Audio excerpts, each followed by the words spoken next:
Hi friends, welcome to my channel. இன்னைக்கு நம்ம carrot juice எப்படி பண்ணுறதுன்னு பார்க்கலாம். அதுக்காக 2 கேரட் துண்டு துண்டாக கட் பண்ணி வச்சிருக்கிறேன். 2 டேபிள் ஸ்பூன் அளவுக்கு சுகர், அப்புறம் 1.5 கப் அளவுக்கு தண்ணி. நம்ம எப்படி பண்ணுறதுன்னு பார்க்கலாம்.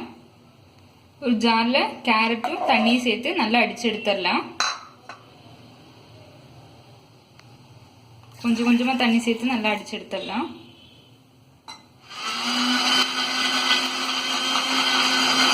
பவுலில் 2 டேபிள் ஸ்பூன் அளவுக்கு சுகர் சேர்த்து மிக்ஸ் பண்ணிடலாம். கொஞ்சமாக தண்ணி, சர்க்கரை நல்லா கரையட்டும். சுகர் நல்லா கலந்தாச்சு. அதே மாதிரி அடித்து வச்சிருக்கிற ஜூஸை அரிச்சு எடுத்துக்கலாம்.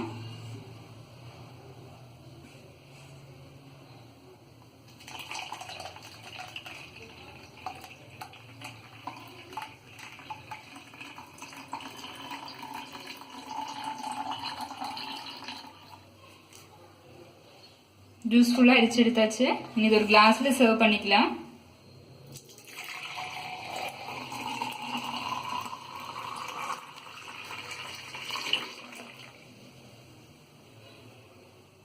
நம்மளோட டேஸ்டியான கேரட் ஜூஸ் ரெடி ஆயிடுச்சு. எல்லாரும் ட்ரை பண்ணி பாருங்க. தேங்க்ஸ்.